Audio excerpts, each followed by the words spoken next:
வணக்கம் மக்களே. UPSC civil services எக்ஸாமினேஷனில் ஒரு முக்கியமான ஆக்டிவிட்டி ரிவிஷன். நிறைய ஸ்டூடெண்ட்ஸ் ரிவிஷனை பற்றி ரெகுலராக கேள்வி கேட்பாங்க.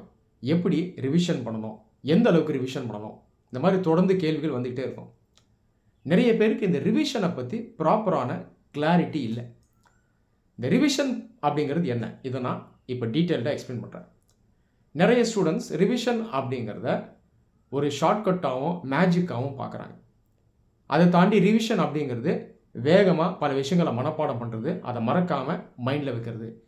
இதன் பேர் தான் ரிவிஷன். இந்த மாதிரி பண்ணிக்கிட்டே இருந்தோம்னா நம்ம மைண்டில் இன்ஃபர்மேஷன் இருந்துக்கிட்டே இருக்கும். இதை வச்சு நம்ம எக்ஸாமினேஷனில் செலக்ட் ஆகலாம்னு நினைக்கிறாங்க. இதுவும் ரிவிஷன் கிடையாது. அப்போ ரிவிஷன் அப்படிங்கிறது என்ன? ரிவிஷன் அப்படிங்கிறது repeated round of studying in order to strengthen the knowledge already obtained by you. ஏற்கனவே நீங்கள் படித்து அப்டெயின் பண்ணியிருக்கக்கூடிய அந்த அறிவு இருக்கு இல்லையா, நாலேஜ், அதை மேற்கொண்டு ஸ்ட்ரெங்தன் பண்ணக்கூடிய, பலப்படுத்தக்கூடிய ஒரு ப்ராசஸ் தான் ரிவிஷன்.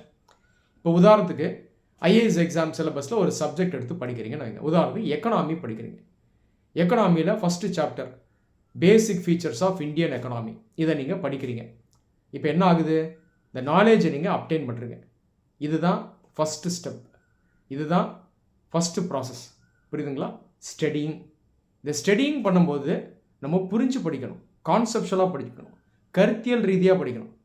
அதோடு சேர்த்து மனப்பாடத்தையும் பண்ணணும். எடுத்த உடனே மனப்பாடம் பண்ணக்கூடாது. நான் எல்லா ஸ்டூடெண்ட்ஸ்க்கும் இதை ஒரு மென்டல் மேப்பை வச்சு படிக்க சொல்லுவேன். Inner circle, outer circle. Inner circle அப்படின்றது புரிதல், கான்செப்ஷுவலாக அண்டர்ஸ்டாண்ட் பண்ணுறது. இதை பண்ணதுக்கப்புறம் தான் அதோடு சேர்ந்து நாம் மனப்பாடம் பண்ணணும். ஃபேக்ட்ஸ், ஃபிகர்ஸ், டேட்டா, ஸ்டாட்ஸ் இதெல்லாம் பண்ணணும். உதாரணத்துக்கு பேசிக் ஃபீச்சர்ஸ் ஆஃப் இந்தியன் எக்கனாமியில், இந்தியன் எக்கனாமிக்குள்ளே agricultural sector is the backbone, அதுதான் முதுகெலும்பு. அதில் தான் நிறைய பேர் வேலை செய்கிறாங்க, நம்பி இருக்காங்க. இது கான்செப்ட், இன்னர் சர்க்கிள். இதை படித்ததுக்கப்புறம் அவுட்டர் சர்க்கிளில் மனப்பாடம் பண்ணணும். 45% லேபர் ஃபோர்ஸ் அப்ராக்சிமேட்டாக அக்ரிகல்ச்சரில் இருக்காங்க. இது மனப்பாடம். இன்னர் சர்க்கிளுக்கு போயிட்டு தான் அவுட்டர் சர்க்கிளுக்கு போகணும். இந்த மாதிரி தான் நீங்கள் படிக்கணும். இந்த ஃபஸ்ட்டு ப்ராசஸ் தான் ஸ்டடிங். ஸ்டடிங் பண்ணும்போது நாலேஜ் மைண்டுக்குள்ளே போய் உட்காந்துரும். இதுதான் அப்லோட் ப்ராசஸ் கரெக்டாக இருக்கணும். நீங்கள் இந்த இன்னர் சர்க்கிள், அவுட்டர் சர்க்கிளை ஃபாலோ பண்ணி நல்லா புரிஞ்சு படிச்சிட்டாலே கான்செப்ட்ஸ் பொதுவாக மறக்காது, குறைஞ்சபட்சம் ஞாபகத்தில் இருக்கும். ஆனால் அந்த அவுட்டர் சர்க்கிளில் இந்த மனப்பாடம் பண்ணுறீங்க பாருங்கள், இது கொஞ்சம் மறக்க தான் செய்யும். இது ஹியூமன் நேச்சர். இதை நீங்கள் பெருசாக எடுத்துக்க வேணாம். இப்போது இந்த நாலேஜ் ஆல்ரெடி அப்டெயின் பண்ணியிருக்கீங்க இல்லையா, இதை ஃபர்தராக ஸ்ட்ரெங்தன் பண்ணுறதுக்கு இன்னொரு முறை நீங்கள் படிக்கணும். தொடர்ந்து படித்ததை திரும்ப படிக்கணும். இதன் பேர் தான் ரிவிஷன்.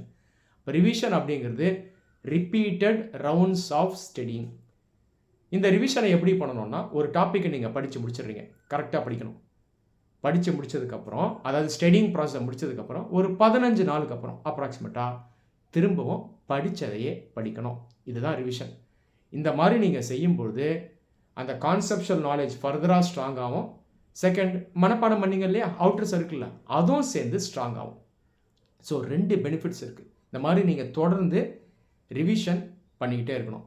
1 இயர் ப்ரிப்பரேஷன் பண்ணுறீங்கன்னா ஒரு டாப்பிக்கை படித்து முடித்ததுக்கப்புறம் அப்ராக்சிமேட்டாக 15 டேஸ் கழித்து ரிவைஸ் பண்ணணும். குறைஞ்சபட்சம் நீங்கள் ஒரு ரிவிஷனாவது பண்ணியிருக்கணும்.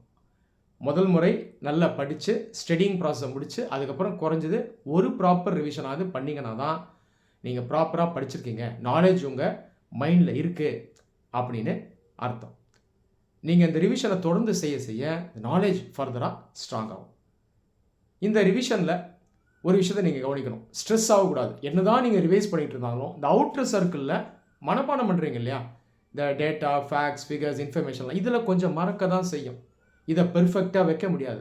ஆனால் இன்னர் சர்க்கிள் இருக்குது பாருங்கள், கான்செப்ஷுவல் நாலேஜ், அது ரிவிஷன் நீங்கள் பண்ணிகிட்டே இருந்தீங்கன்னா நல்லாவே ஸ்ட்ராங்காக இருக்கும். ஸோ இந்த ப்ராசஸ் பேர் தான் ரிவிஷன். இதை நீங்கள் கரெக்டாக பண்ணணும். நீங்கள் இந்த ஸ்டடியிங் ப்ராசஸை கரெக்டாக பண்ணிட்டாலே ரிவிஷன் அடுத்தடுத்து ஈஸியாக இருக்கும். நிறைய பேர் என்ன பண்ணுவாங்கன்னா, அந்த ஸ்டடியிங்கே கரெக்டாக பண்ண மாட்டாங்க. ஆனால் மேலோட்டமாக அவங்க மனப்பாடம் பண்ணுவாங்க. அவங்க நினச்சிருப்பாங்க நம்ம கரெக்டாக படிக்கிறோன்னு. அப்புறம் தொடர்ந்து இதே போல் மேலோட்டமாக மனப்பாடம் பண்ணிகிட்டே இருப்பாங்க. கேட்டால் நான் ரிவிஷன் பண்ணிகிட்டே இருக்கேன், ஆனால் எனக்கு மைண்டில் நிற்க மாட்டுது, புரிய மாட்டுதுன்னு சொல்லுவாங்க. ஒத்து கவனிச்சிங்கன்னா அவங்க அந்த ஸ்டடியிங் ப்ராசஸே பண்ணியிருக்க மாட்டாங்க. முதல்ல ப்ராப்பராக பண்ண வேண்டிய ப்ராசஸே நடந்திருக்காது. அதுக்கப்புறம் தொடர்ந்து இதே தப்பை பண்ணிட்டு இருப்பாங்க. ஆனால் கேட்டால் ரிவிஷன் பண்ணேன் அப்படின்னு சொல்லுவாங்க. அப்போ இவங்க பண்ணுற தப்பு என்னன்னா, இவங்க ஸ்டடியிங்கே பண்ணுறதில்ல. நேச்சுரலாக அதுக்கப்புறம் பண்ணுறதன் பேர் வந்து ரிவிஷனும் கிடையாது. இப்போ ரிவிஷனை பற்றி ஒரு ப்ராப்பர் அண்டர்ஸ்டாண்டிங் வந்திருக்கும்னு நான் நம்புகிறேன். நீங்கள் முதல்ல ஒரு டாப்பிக்கை படிக்கிறீங்க, அதாவது ஸ்டடியிங் பண்ணும்போது 1 மணி நேரம் ஆகுதுன்னா, அதுக்கப்புறம் ரிவிஷன் பண்ணுறீங்கல்ல, கரெக்டாக படிச்சிருந்தீங்கன்னா ரிவிஷன் பண்ணும்போது ஒரு 40 நிமிஷம் ஆகும் அப்ராக்சிமேட்டாக. செகண்ட் ரிவிஷன் பண்ணும்போது ஒரு 20 நிமிஷம் தான் ஆகும். தேர்ட் ரிவிஷன் பண்ணும்போது டைம் இன்னும் கம்மியாகும். எக்ஸாம் கிட்ட போக போக குயிக் ரிவிஷன்ஸ் நீங்கள் கொடுத்துக்கிட்டே போகலாம். இப்போ முதல் முறை படிக்கும்போது டைம் அதிகமாகும். அதுக்கப்புறம் நீங்கள் ரிவைஸ் பண்ணுறத ஃபாஸ்ட்டாக பண்ணிக்கிட்டே போகலாம். ஸோ இப்படி தான் நீங்கள் ரிவைஸ் பண்ணணும். இந்த ரிவிஷனை கரெக்டாக பண்ணீங்க அப்படின்னா உங்களுக்கு செலக்ட் ஆகிறதுக்கான வாய்ப்புகள் ரொம்பவே பிரைட்டாக இருக்கும். நன்றி.